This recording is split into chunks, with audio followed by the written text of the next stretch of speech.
அன்பர்களே, ஆண்டவராகிய இயேசு கிறிஸ்துவின் நாமத்தில் உங்களுக்கு மனம் நிறைந்த வாழ்த்துக்களை தெரிவித்துக் கொண்டு சத்திய வசனம் திருமறை பாட நிகழ்ச்சிக்கு உங்களை அன்போடு அழைக்கிறோம். சத்திய வசனம், இது தேவனின் வசனம்.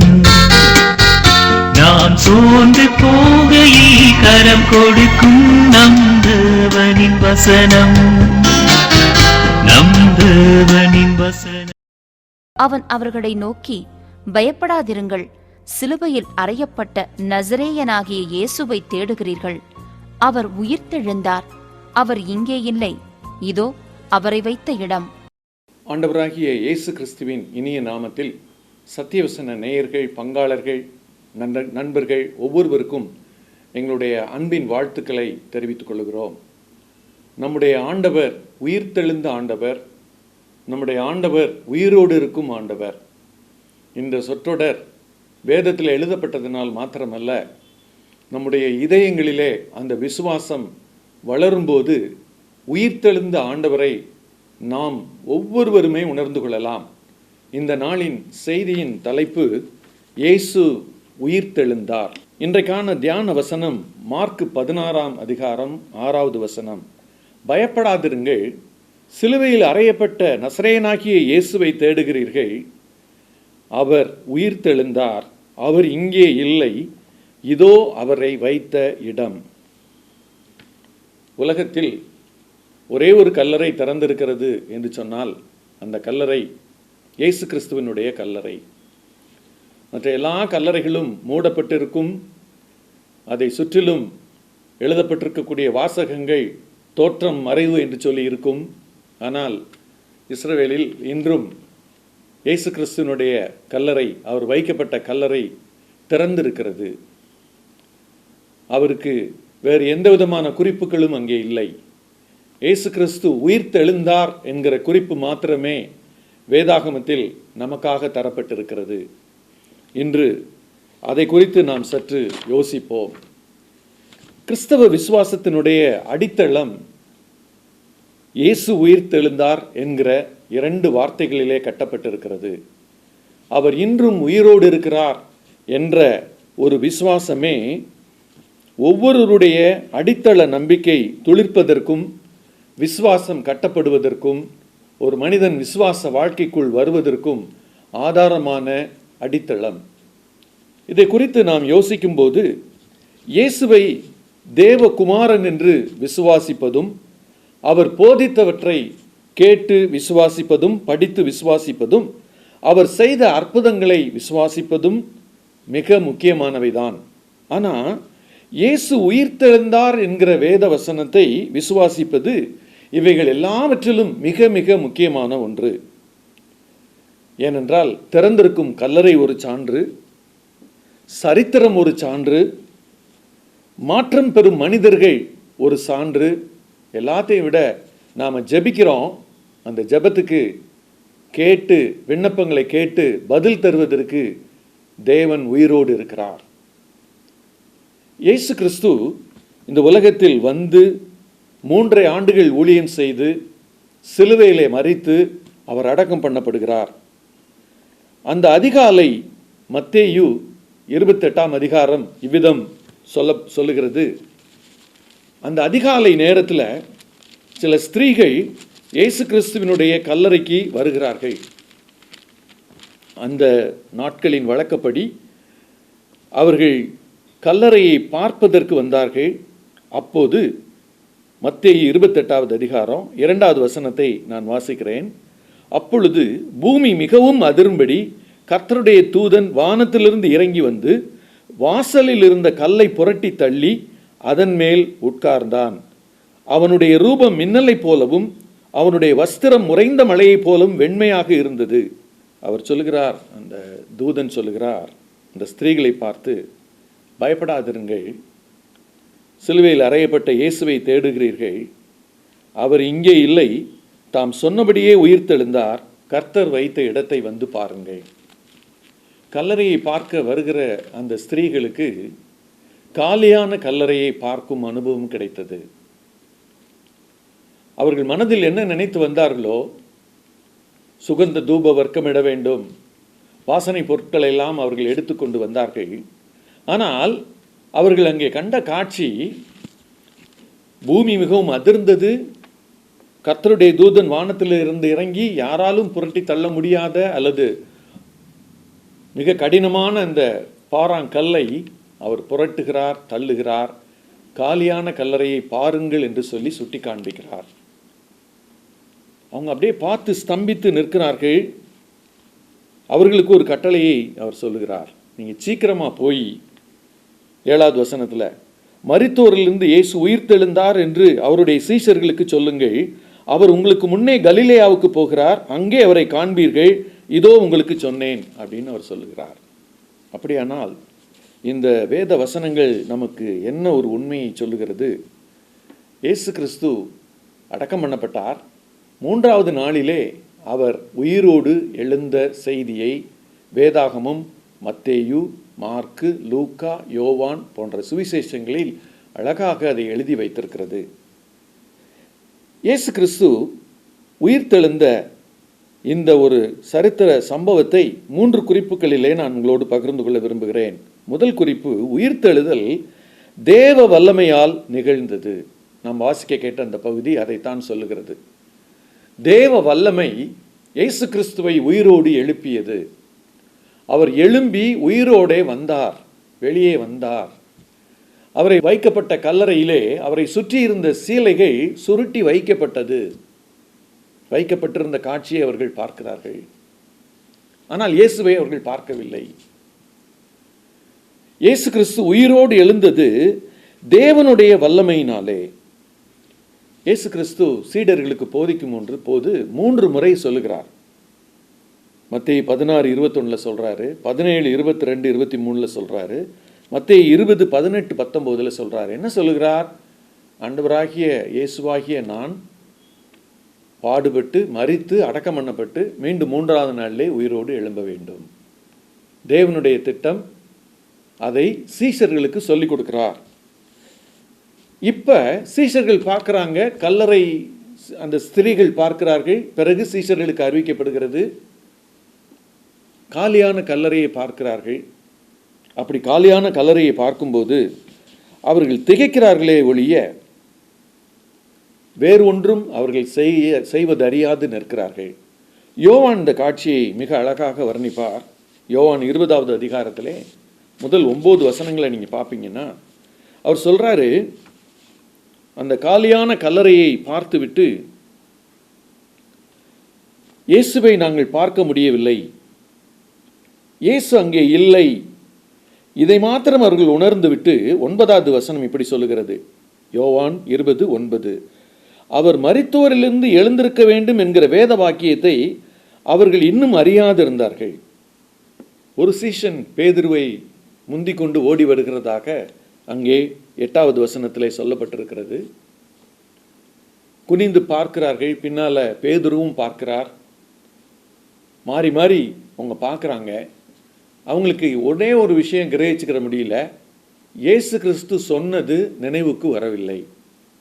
இயேசு கிறிஸ்து சொன்னதை இந்த காலியான கல்லறையோடு அவர்கள் இணைத்து பார்த்திருப்பார்கள் என்று சொன்னால் உடனே அவர்களுக்கு அது கொஞ்சம் புரிந்திருக்கும்.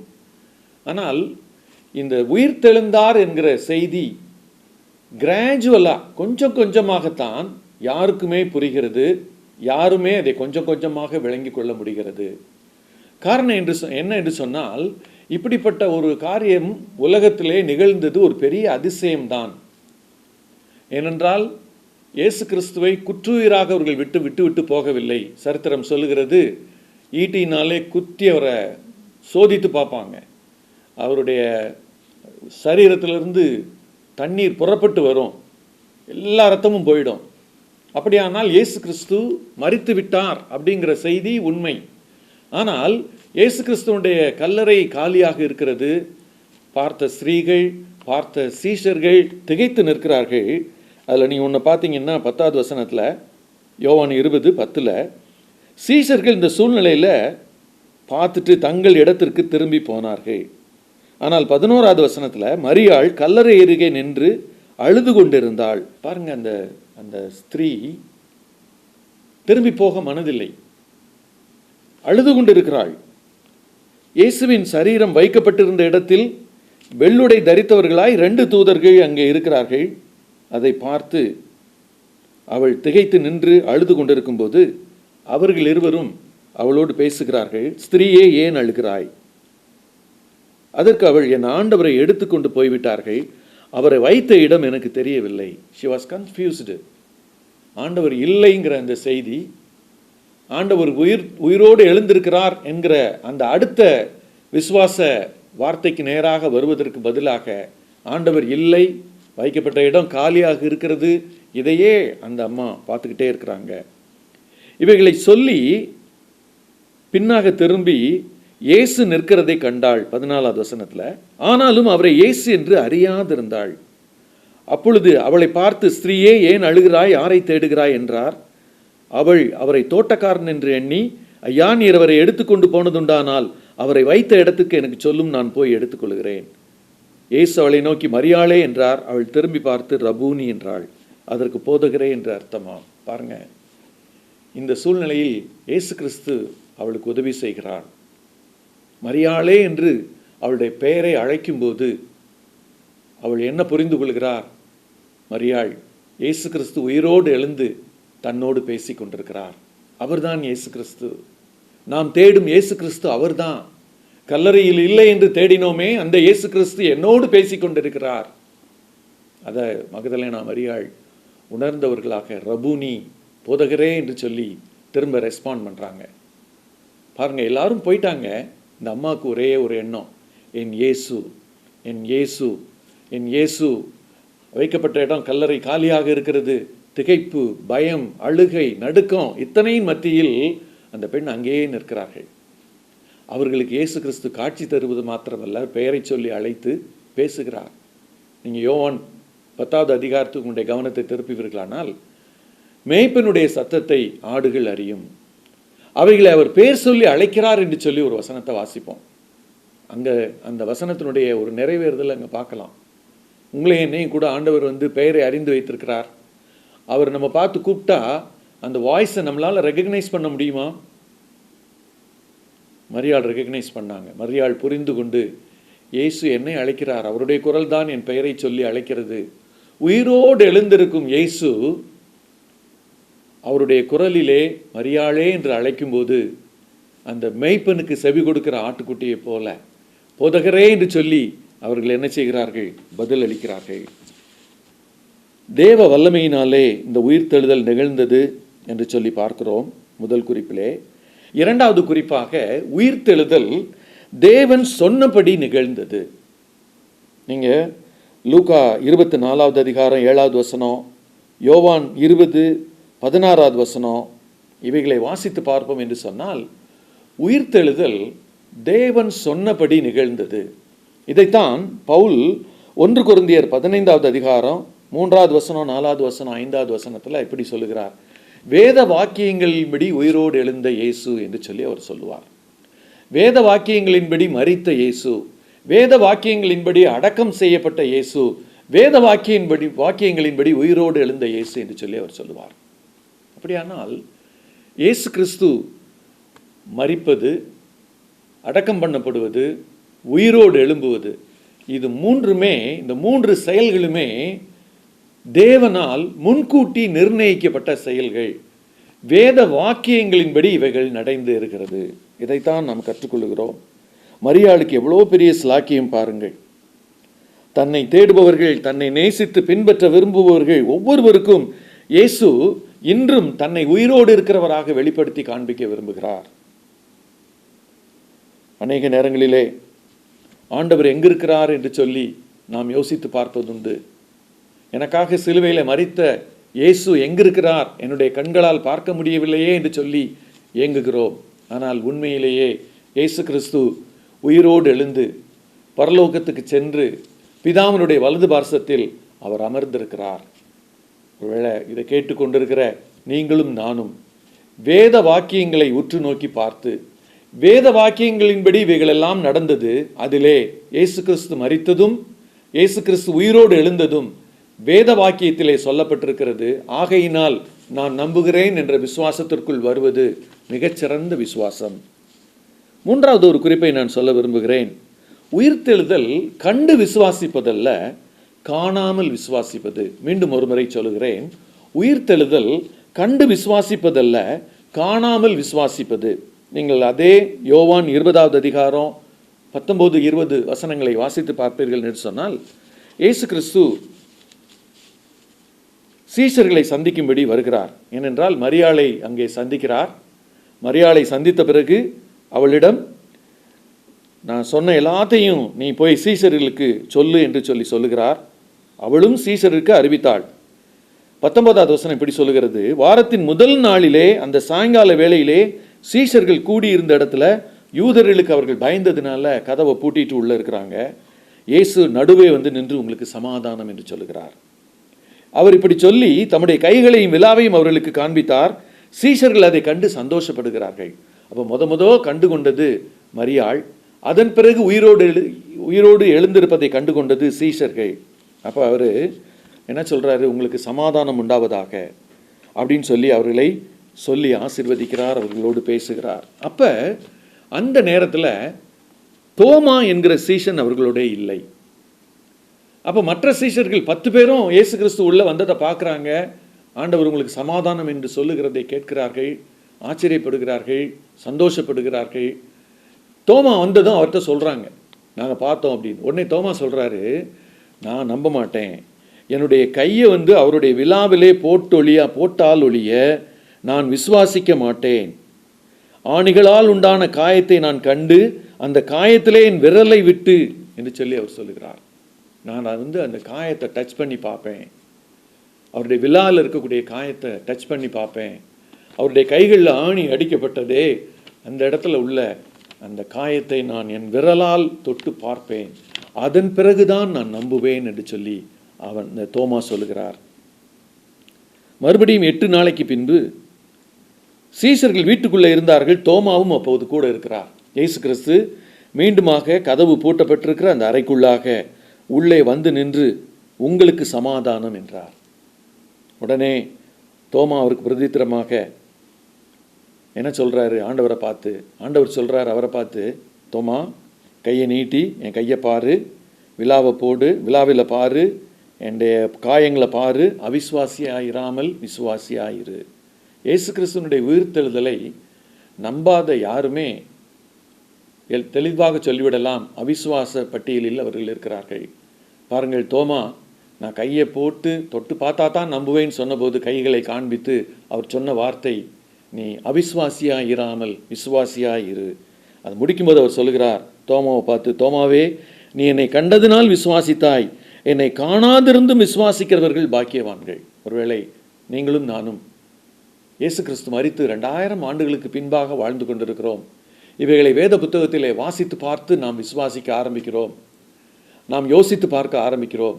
இப்படி நாம் யோசிக்கும் போது, இதை வாசிக்கும் போது, அதை விசுவாசிக்கும் போது நம்முடைய உள்ளத்தில் என்ன நிகழ்கிறது தெரியுமா? இயேசு கிறிஸ்து என்னும் அந்த தெய்வம், உயிரோடு இருக்கிற அந்த தெய்வம், தன்னை உயிரோடு இருக்கிறவராக விசுவாசிக்கிற ஒவ்வொருவருடைய உள்ளத்திலும் அவர் வருகிறார். அவர் என்ன செய்கிறார் தெரியுமா? என்னுடைய மரணத்தை விசுவாசிக்கிற, என்னுடைய மரணம் என்னால் தான் நிகழ்ந்தது, என்னுடைய பாவங்கள் தான் அவரை மரணத்திற்குள்ளாக்கியது, என்னுடைய எல்லா பாவத்தின் சுமையைத்தான் அவர் சுமந்து தீர்க்க மரணத்திற்குள்ளானார், மீண்டும் அவர் உயிரோடு எழுந்தது என்னோடு கூட இருப்பதற்காக எழுந்திருக்கிறார்.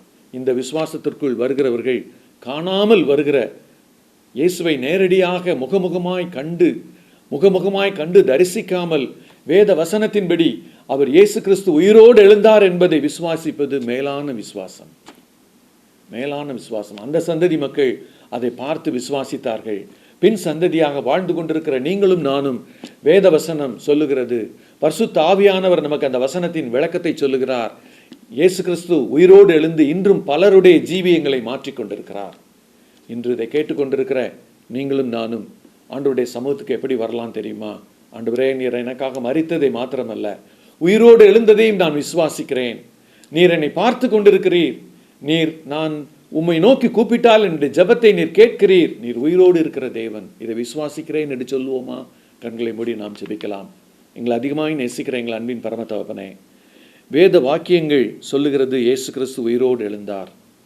அதை பார்த்த கல்லறையின் அருகே பார்த்த மகதலேனா மரியாள், அதன் பிறகு சீஷர்கள், இவர்கள் எல்லாரும் என்ன எழுதி வைத்து போயிருக்கிறார்கள்.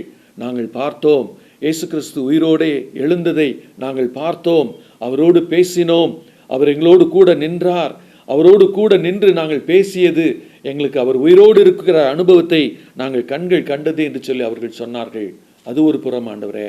இரண்டாவது, வேத வாக்கியங்கள் இயேசு கிறிஸ்து உயிரோடு எழுந்ததையும் எங்களுக்காக மரித்ததையும் அவர் சொல்லிக் கொடுக்கிறது ராஜா.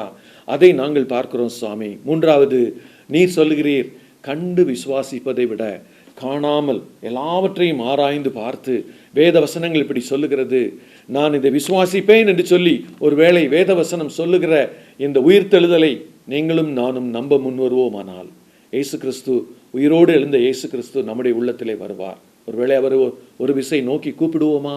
எனக்காக மரித்த இயேசுவே, எனக்காக உயிரோடு எழுந்த இயேசுவே, என்னுடைய உள்ளத்திலே வாரும் ஆண்டவரே, என்னுடைய பாவங்களோடு நான் போராடி கொண்டிருக்கிறேன், என் பாவங்களை என்னால் விட்டுவிட முடியவில்லை, நான் செய்த பாவத்திற்கான தண்டனை எங்கே என்னை கொண்டு போய் விடும் என்று தெரியவில்லை, ஆனால் நீ சொல்லுகிறேன், உன் தண்டனையை நான் ஏற்றுக்கொண்டேன், உன் பாவத்தை நான் சுமந்தேன், உன்னை மன்னிப்பதற்காகத்தான் சிலுவையில் ரத்தத்தை சிந்தியிருக்கிறேன் என்று சொல்லுகிறீர் சுவாமி. இவைகள் எல்லாவற்றையும் விசுவாசிக்கிறேன். கடைசியாக நீர் எனக்காக உயிரோடு எழுந்ததையும் விசுவாசிக்கிறேன், என்ற இருதயத்தில் விசுவாசிக்கிறேன், நீர் என்னுடைய உள்ளத்தில் வாரும் என்று சொல்லி யாரெல்லாம் இப்போ கூப்பிடுறாங்களோ ஆண்டவரே, அவங்க உள்ளத்தில் நீங்கள் வாங்க, அவங்களுடைய உள்ளத்தில் வந்து, அவங்களுடைய வாழ்க்கையில் வந்து, அவங்களுடைய வாழ்க்கையை நீங்கள் முழுமையாய் மாற்றும்படி ஜெபிக்கிறோம். நம்ம நன்றியோடு துதிக்கிறோம், ஸ்தோத்திரிக்கிறோம். இரட்சகர் இயேசு கிறிஸ்துவின் இனிய நாமத்தில் ஜெபத்தை ஏறெடுக்கிறோம் எங்கள் ஜீவனுள்ள நல்ல பரம தகப்பனே. ஆமென்.